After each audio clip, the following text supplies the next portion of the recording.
When you think of the ultra-wealthy in Singapore, a few names might come to mind. But there's one family that stands out among the rest, not just for their immense wealth, but for how they've quietly crafted their empire. Today, we're diving deep into the lives of Singapore's richest family, exploring how they built their fortune, where they live, and the secrets behind their continued success. The origin of their wealth. Every great fortune has a beginning, and for this family, it all started with a single investment that would change the course of their lives forever. Back in 2004, Eduardo Saverin, a young and ambitious Harvard student, made a $15,000 investment into a little-known social network called Facebook. You've probably heard the story. Saverin's fallout with Mark Zuckerberg was famously dramatized in The Social Network. But what you might not know is how that initial investment has grown exponentially, leading Saverin to become one of the richest people in the world. By the time Facebook rebranded itself as Meta Platforms, Saverin's stake in the company had skyrocketed in value. Today, Eduardo Saverin is worth an estimated $29.1 billion, making him not just one of the wealthiest people in Singapore, but the richest man in the country as of 2024. Life in Singapore, a strategic move. But why Singapore? Why would a Brazilian-born billionaire choose to make the Lion City his home? Well, in 2009, Saverin made the decision to move to Singapore, a move that wasn't just about enjoying the tropical weather or the luxurious lifestyle.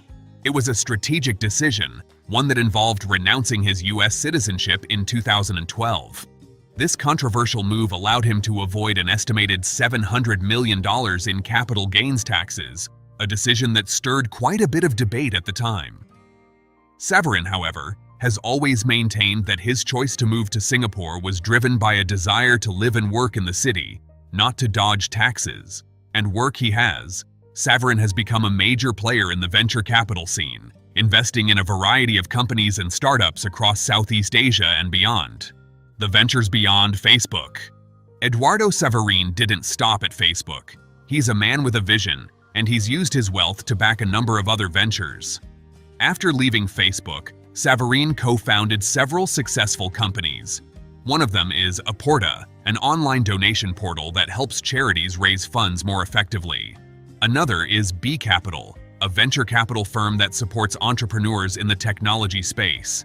In 2022, B Capital raised $250 million to invest in early-stage startups, a clear sign that Saverin is still deeply involved in shaping the future of tech.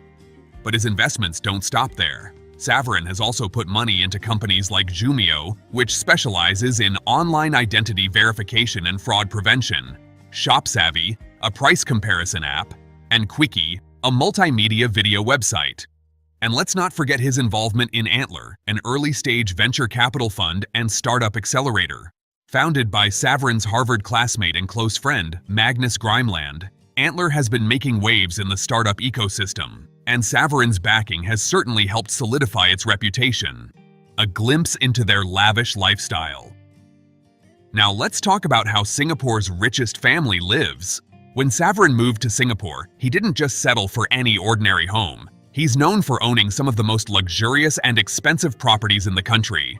In 2017, Saverin made headlines when he purchased a luxury penthouse in Sculptura Ardmore, a high-end residential building in Singapore. The 2,300 square foot super penthouse set a record when it was sold for around $14.3 million. This isn't just any penthouse. It's known for its cantilevered pools, glass fins, and tilted facade, designed by New York-based architect Carlos Zapata. But that's just one of his properties. Saverin also reportedly owns a 5,000 square foot penthouse unit at Orchard Residences, located atop the Ion Orchard Shopping Center, the tallest building in the area. And then there's his most impressive purchase, a 2-story bungalow on Nassim Road, one of the most exclusive addresses in Singapore. This property, which Saverin reportedly bought for a staggering $170 million in 2019, includes a tennis court and a swimming pool, making it the most expensive home ever sold in Singapore at the time. The mystery of the Rolls-Royce Arcadia.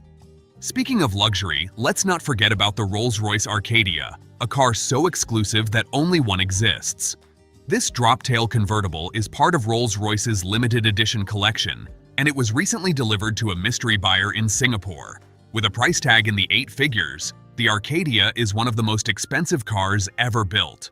The Arcadia, with its custom-built design and luxurious finishes, seems like it would be right at home in Savarin's collection of high-end assets.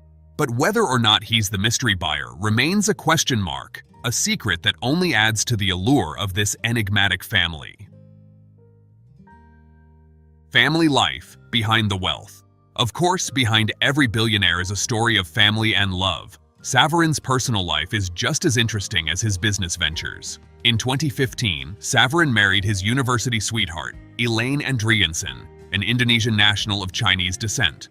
The couple met while studying in Massachusetts, Savarin at Harvard and Andreasen at Tufts, and reconnected after he moved to Singapore.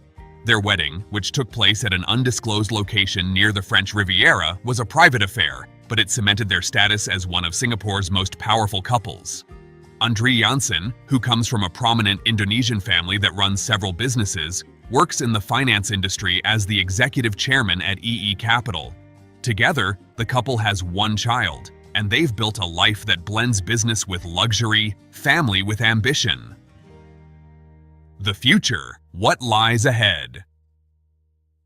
As we look to the future, one can't help but wonder what's next for Eduardo Savarin and his family. Will he continue to expand his empire, investing in the next big thing in tech? Or will he turn his attention to new ventures, perhaps in areas like sustainability or social impact? One thing is certain, Savarin's story is far from over. So, what do you think? Does the life of Singapore's richest family inspire you? Or does it make you wonder about the responsibilities that come with such immense wealth? Let us know your thoughts in the comments below. And if you enjoyed this deep dive into the lives of the ultra-wealthy, don't forget to like this video, subscribe to our channel, and hit the notification bell so you never miss an update on the world's most fascinating stories.